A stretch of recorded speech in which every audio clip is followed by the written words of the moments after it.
বেগম খালেদা জিয়াকে ঘিরে ষড়যন্ত্রের ঝড় বিএনপির। তফসিল ঘোষণা ঘিরে ইসি ভবনের সামনে নিরাপত্তা জোরদার।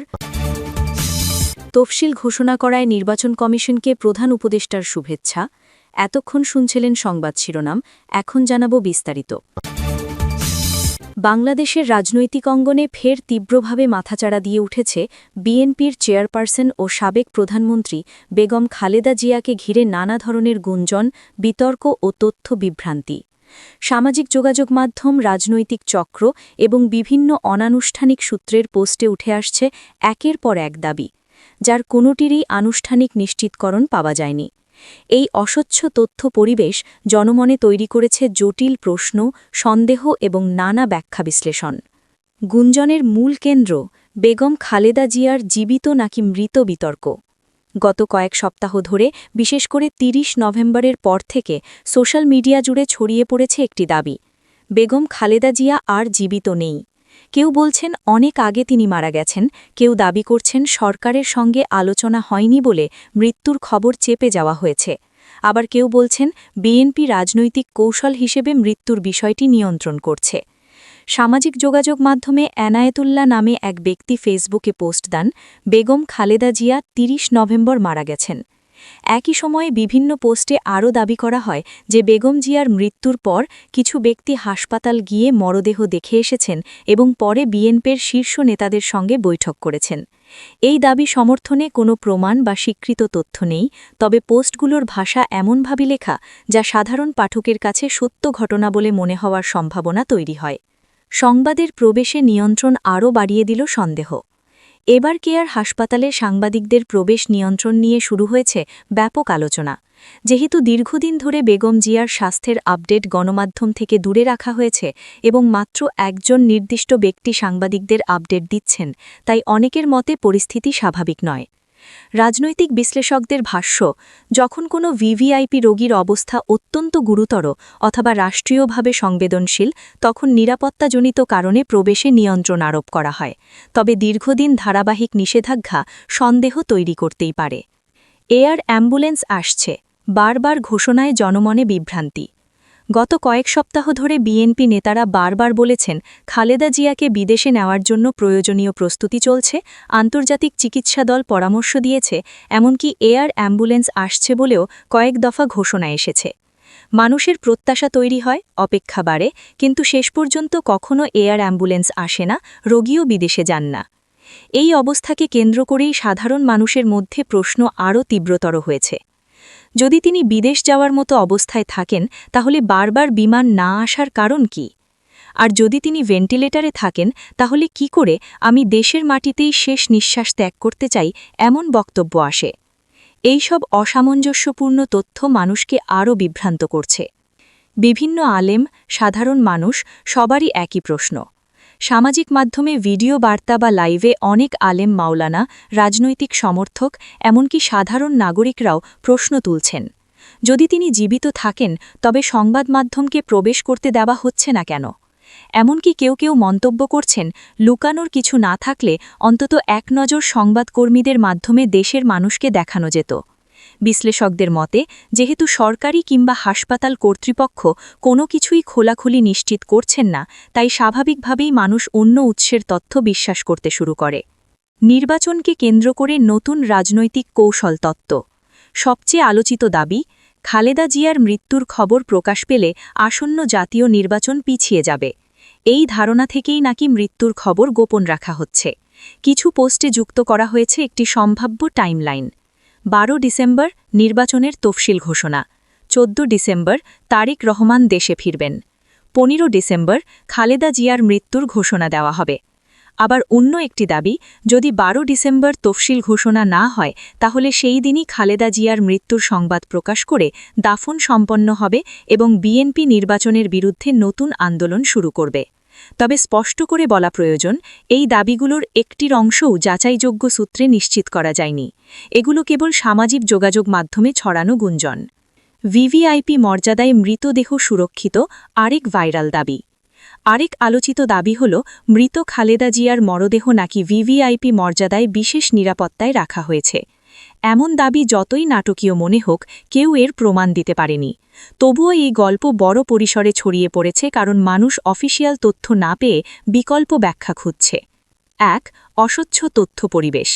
হাসপাতালে তথ্যের সীমিত প্রবেশাধিকার, সরকারি নীরবতা এবং বিএনপির অস্পষ্ট বক্তব্য মানুষের সন্দেহ বাড়াচ্ছে। ২. রাজনৈতিক উত্তেজনা। নির্বাচন ঘনিয়ে আসার সময় গুজবের পরিমাণ সাধারণত বাড়ে। ৩. সোশ্যাল মিডিয়ার প্রভাব। যাচাইহীন পোস্ট দ্রুত ভাইরাল হয় আর মানুষ তাই বিশ্বাস করে। ৪. বেগম জিয়ার দীর্ঘ অসুস্থতা। দীর্ঘদিন ধরে তিনি গুরুতর অসুস্থ হওয়ায় গুঞ্জন সহজেই বিশ্বাসযোগ্য মনে হয়। বিএনপির বিবৃতি, রাজনৈতিক নাটক নাকি বাস্তব সংকট। বিএনপি বারবার বলছে বেগম জিয়ার অবস্থা জটিল, তাকে বিদেশে না নিতে দিলে যে কোনো সময় অনাকাঙ্ক্ষিত কিছু হতে পারে। কিন্তু তারা একই সঙ্গে বলছেন তিনি সচেতন, কথা বলেছেন, পরিবারের সদস্যদের দেখেছেন। এই দ্বৈত কথাবার্তা জনমনে আরও প্রশ্ন তৈরি করছে। গণমাধ্যম বিশ্লেষকদের মত। অনেক সাংবাদিক এবং মিডিয়া বিশ্লেষক মনে করেন তথ্য গোপন করা হচ্ছে কিনা তা নিশ্চিত নয়, তবে তথ্য প্রচারের ধরন নিঃসন্দেহে জনমনে অস্থিরতা তৈরি করছে। রাষ্ট্র এবং দলের উচিত পরিষ্কার ও ধারাবাহিক আপডেট দেওয়া যাতে গুজবের সুযোগ না থাকে। সংবেদনশীল পরিস্থিতি, দায়িত্বশীল আচরণ জরুরি। এই মুহূর্তে সবচেয়ে জরুরি যাচাইযোগ্য তথ্য ছাড়া কেউ যেন বিভ্রান্তিকর প্রচারণা না করে। সামাজিক যোগাযোগ মাধ্যমে বহু পোস্ট ইচ্ছাকৃতভাবে বিভ্রান্তি সৃষ্টি করছে, যা রাজনৈতিক পরিস্থিতিকে আরও অস্থিতিশীল করতে পারে। শীর্ষ বিশ্লেষকদের মতে একজন জাতীয় নেতার অসুস্থতা কিংবা মৃত্যু নিয়ে গুজব ছড়ানো একটি অপরাধমূলক কাজ। অন্যদিকে জনগণের অধিকার আছে সত্য তথ্য জানার। বাংলাদেশের রাজনীতির মাঠ এখন উত্তপ্ত। এই উত্তাপের মাঝে সত্য মিথ্যার দোলাচলে পড়ে থাকতে চাই না, বরং সঠিক তথ্যই হোক সকল বিশ্লেষণের ভিত্তি। আসন্ন ত্রয়োদশ জাতীয় সংসদ নির্বাচন ও গণভোটের তফসিল ঘোষণাকে কেন্দ্র করে নির্বাচন ভবনের নিরাপত্তা জোরদার করা হয়েছে। গত বৃহস্পতিবার ১১ই ডিসেম্বর এই নিরাপত্তা ব্যবস্থা নেওয়া হয়েছে, যদিও আগের দিনও কিছুটা বাড়তি পুলিশ মোতায়েন করা হয়েছিল। এদিন সন্ধ্যা ৬টায় জাতির উদ্দেশ্যে এক ভাষণে নির্বাচনের তফসিল ঘোষণা করবেন প্রধান নির্বাচন কমিশনার এএমএম নাসির উদ্দিন। তফসিল ঘোষণাকে কেন্দ্র করে আগারগাঁওয়ের নির্বাচন ভবনে ও সামনে মোতায়েন করা হয়েছে অতিরিক্ত পুলিশ। সেই সঙ্গে চলছে তল্লাশি ও বসানো হয়েছে ব্যারিকেড। এছাড়া চলছে আইন শৃঙ্খলা বাহিনীর টহল, চলাচলও সীমিত করা হয়েছে। তফসিলে গণভোট এবং ত্রয়োদশ জাতীয় সংসদ নির্বাচনের ভোট গ্রহণের তারিখ, মনোনয়নপত্র উত্তোলন, জমা, প্রত্যাহারের তারিখ জানা যাবে। এছাড়া প্রার্থীদের আচারবিধি, ভোটারের উদ্দেশ্যে দিক নির্দেশনাসহ নানা বিষয় উঠে আসবে তফসিলে। ত্রয়োদশ জাতীয় সংসদ নির্বাচন এবং জুলাই জাতীয় সনদ ২০২৫ বাস্তবায়নাদেশের ওপর গণভোটের তফসিল ঘোষণা করায় নির্বাচন কমিশনকে আন্তরিক শুভেচ্ছা ও অভিনন্দন জানিয়েছেন প্রধান উপদেষ্টা প্রফেসর মোহাম্মদ ইউনুস। শুভেচ্ছা বার্তায় প্রধান উপদেষ্টা বলেন, এই তফসিল ঘোষণার মধ্যে দিয়ে বাংলাদেশের গণতান্ত্রিক অভিযাত্রা একটি গুরুত্বপূর্ণ মাইলফলক অতিক্রম করল। তিনি বলেন, ঐতিহাসিক গণ অভ্যুত্থানের পর দেশ এখন যে নতুন পথে অগ্রসর হচ্ছে, এই নির্বাচন ও গণভোট সেই পথরেখাকে দৃঢ় করবে, গণমানুষের মতকে প্রাধান্য দেবে এবং নতুন বাংলাদেশের ভিত্তি আরও সুসংহত করবে। প্রধান উপদেষ্টা আরও বলেন, আমি বিশ্বাস করি নির্বাচন কমিশন তাদের সাংবিধানিক দায়িত্ব পালন করবে স্বাধীনভাবে, নিরপেক্ষভাবে এবং সর্বোচ্চ পেশাদারিত্বের সঙ্গে। নির্বাচন ও গণভোটকে উৎসবমুখর, অংশগ্রহণমূলক এবং সম্পূর্ণ সুষ্ঠুভাবে সম্পন্ন করার লক্ষ্যে অন্তর্বর্তীকালীন সরকার নির্বাচন কমিশনকে সব ধরনের প্রয়োজনীয় সহায়তা প্রদান করবে। দেশের রাজনৈতিক দলসমূহ, প্রার্থী, গণমাধ্যম, সুশীল সমাজ এবং সর্বোপরি দেশের জনগণের প্রতি আহ্বান জানিয়ে প্রধান উপদেষ্টা বলেন, এই নির্বাচন ও গণভোটকে একটি জাতীয় ঐক্যের উদ্যোগ হিসাবে গ্রহণ করুন। ভিন্ন মতের প্রতি শ্রদ্ধা, শান্তিপূর্ণ পরিবেশ এবং গণতান্ত্রিক আচরণ আমাদের সামনের দিনগুলোকে আরও স্থিতিশীল করবে।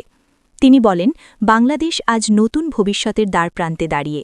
আপনাদের সকলের সক্রিয় অংশগ্রহণ ও দায়িত্বশীল আচরণের মধ্য দিয়ে আমরা একটি আধুনিক, ন্যায়ভিত্তিক ও সমৃদ্ধ রাষ্ট্র নির্মাণে সফল হব, এই আমার দৃঢ় বিশ্বাস।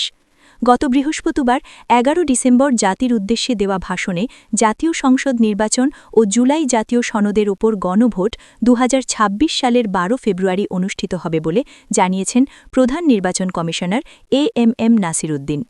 তিনি জানান, আগামী বছরের ১২ ফেব্রুয়ারি সারা দেশে ভোট উৎসব হবে।